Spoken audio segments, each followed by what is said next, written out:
பேசுங்களா? லஞ்ச ஒழிப்புத்துறையின் இயக்குனராக இருந்த திரு அருண் அவர்கள் மீதும் அவரது மனைவி திருமதி யமுனா தேவி ஐஆர்எஸ் அவர்கள் மீதும் அவர்கள் இருவருடைய மகள்கள் சார்வியா அருண் மற்றும் இனியா அருண் ஆகியோர் மீதும் சொத்து குவிப்பு வழக்கு தாக்கல் செய்ய வேண்டும் என்று இன்று லஞ்ச ஒழிப்புத்துறை அலுவலகத்திற்கு வந்து உயர் அதிகாரிகளை சந்தித்து மனுவை அளித்துவிட்டு நான் இங்கே வந்திருக்கிறேன். திரு அருண் அவர்கள் நூற்றுக்கணக்கான கோடி சொத்துக்களை சட்டவிரோதமாக சேர்த்திருக்கிறார். லஞ்சம் வாங்கி கோடிக்கணக்கில் பணத்தை அடித்து குவித்திருக்கிறார். சென்னை மாநகர காவல்துறை ஆணையராக இருந்தபோது ரவுடிகளோடு தொடர்பு வைத்து கொண்டு கட்ட பஞ்சாயத்தில் ஈடுபட்டிருக்கிறார். பணம் வாங்கி கொண்டு போலி என்கவுண்டர் என்ற பெயரில் கொலைகளை செய்திருக்கிறார்.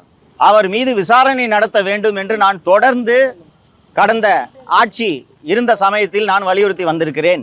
புதிய ஆட்சி வந்த பிறகும் அருண் மீது நடவடிக்கை எடுக்க வேண்டும் என்று நான் வலியுறுத்திய போதும் கூட திரு அருண் அவர்களையே லஞ்ச ஒழிப்புத்துறைக்கு இயக்குனராக நியமித்தது தமிழக வெற்றி கழக அரசு. திரு அருண் அவர்களை லஞ்ச ஒழிப்புத்துறை இயக்குனராக நியமித்ததை விட இந்த துறைக்கு மிகப்பெரிய அவமானம் என்பது ஏற்பட்டிருக்கவே முடியாது. எதை வைத்து திரு அருண் அவர்கள் மீது சொத்து குவிப்பு வழக்கு பதிவு செய்ய வேண்டும் என்று நீங்கள் கோரிக்கை விடுக்கிறீர்கள் என்று கேட்கலாம். வெங்கடேச பெருமாள் பிரைவேட் லிமிடெட் என்ற நிறுவனம் சென்னை மயிலாப்பூரில் இருந்து இயங்கி வருகிறது.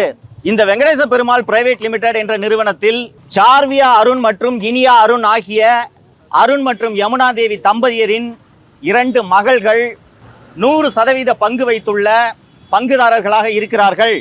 இந்த கம்பெனியின் ஒட்டுமொத்த முதலீடே 1 லட்சம் ரூபாய். ஆனால் இந்த நிறுவனம் 65 லட்சம் ரூபாயை நஷ்டமாக கணக்கு காட்டியிருக்கிறது.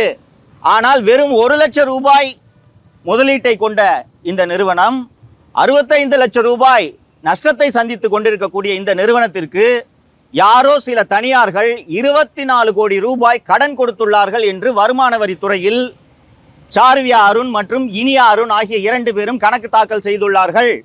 ஒரு கல்லூரி படிக்கும் பெண்ணையும் பள்ளியில் படிக்கும் பெண்ணையும் நம்பி எந்த வங்கியோ எந்த தனிநபரோ எப்படி 24 கோடி ரூபாயை கடனாக கொடுப்பார்கள் என்பது நாம் அத்தனை பேருக்கும் தெரியும். இந்த வெங்கடேச பெருமாள் பிரைவேட் லிமிடெட் போலவே 10க்கும் மேற்பட்ட நிறுவனங்களை திரு அருண் பினாமி பெயரில் நடத்தி கொண்டிருக்கிறார். 7 hills private limited, Perumal private limited என்று பல்வேறு நிறுவனங்களை திரு அருண் அவர்கள் பினாமி பெயரில் நடத்தி கொண்டிருக்கிறார். திரு அருண் மட்டும் சட்டவிரோதமாக லஞ்சம் வாங்கி இந்த சொத்துக்களை சேர்க்கவில்லை. ஐஆர்எஸ் அதிகாரியாக இருக்கக்கூடிய திரு அருண் அவர்களுடைய மனைவி யமுனா தேவி அவர்கள் மிக மிக முக்கியமான ஒரு பொறுப்பில் கடந்த சில ஆண்டுகளாக வேலை செய்து வருகிறார். சர்வதேச கடத்தலில் ஈடுபடுபவர்கள், சர்வதேச போதை மருந்து கடத்தலில் ஈடுபடுபவர்களின் சொத்துக்களை அந்தந்த துறைகள் பறிமுதல் செய்யும். அப்படி பறிமுதல் செய்யப்படும் சொத்துக்களை விடுவிக்க வேண்டுமா வேண்டாமா என்ற தீர்ப்பாயத்தில் நீதிபதியாக திருமதி யமுனா தேவி கடந்த சில ஆண்டுகளாக பணியாற்றி வருகிறார். திரு அருண் அவர்களைப் போலவே யமுனா தேவியும் கோடிக்கணக்கில் லஞ்சம் வாங்கி சொத்துக்களை குவித்திருக்கிறார். திரு அருண் அவர்களுக்கு அவருடைய 2 மகள்கள் மட்டும் பினாமி அல்ல, ஜிடிஎம் என்கிற கௌதம் உள்ளிட்ட பலர் அருண் அவர்களுக்கு பினாமியாக இருந்து வருகிறார்கள். இவர்கள் அத்தனை பேரின் சொத்துக்களையும் பறிமுதல் செய்ய வேண்டும், முடக்க வேண்டும் என்பதைத்தான் நான் பல ஆண்டுகளாக வலியுறுத்தி கொண்டிருந்தேன். இன்று பல்வேறு வலியுறுத்தல்களுக்கு பிறகு திரு அருண் அவர்களை தமிழக முதல்வர் அவர்கள் லஞ்ச ஒழிப்புத்துறையிலிருந்து மாற்றி ஊனமாஞ்சேரி காவலர் பயிற்சி கல்லூரியில் கூடுதல் இயக்குனராக நியமித்திருக்கிறார்.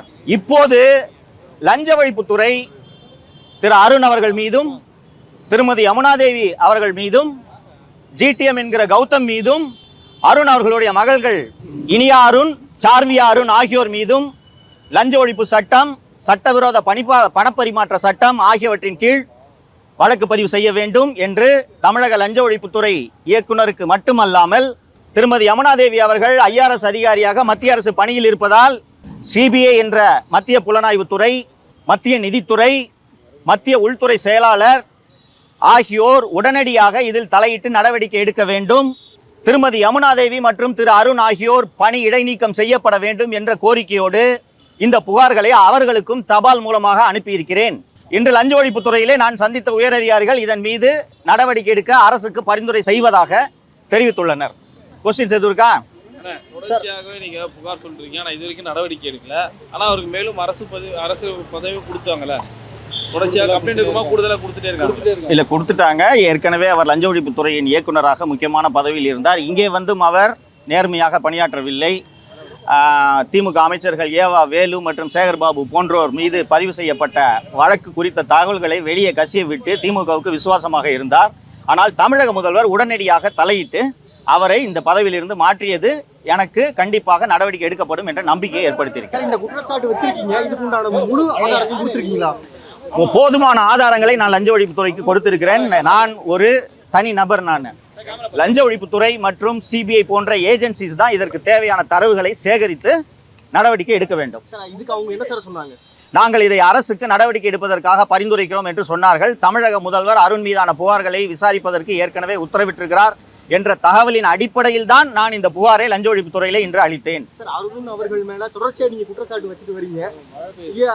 அவர் மூலியமா உங்களுக்கு ஏதாச்சும் ஒரு இடைஞ்சல்கள் வருதா? என்னால் தான் அவருக்கு இனி இடைஞ்சல் வரும். அவர் எனக்கு இடைஞ்சல் கொடுத்தல் காலங்கள் எல்லாம் முடிந்து விட்டது. சார், உங்க மேல வழக்கு பதிவு பண்ணதால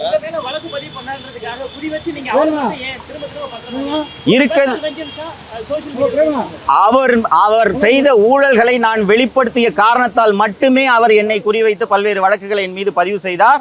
அவர் மீது இருக்கும் ஊழலுக்கான ஆதாரங்களை நான் இப்போது லஞ்ச ஒழிப்புத்துறையிலும் அளித்திருக்கிறேன். தொடர்ந்து விசாரணை அதிகாரிகள் என்னிடம் விசாரணை செய்தாலும் நான் அளிக்க தயாராக இருக்கிறேன். ஆதாரம் இல்லாமல் நான் அருண் மீது எந்த குற்றச்சாட்டையும் சுமத்தவில்லை. தேங்க்யூங்க. தேங்க்யூ.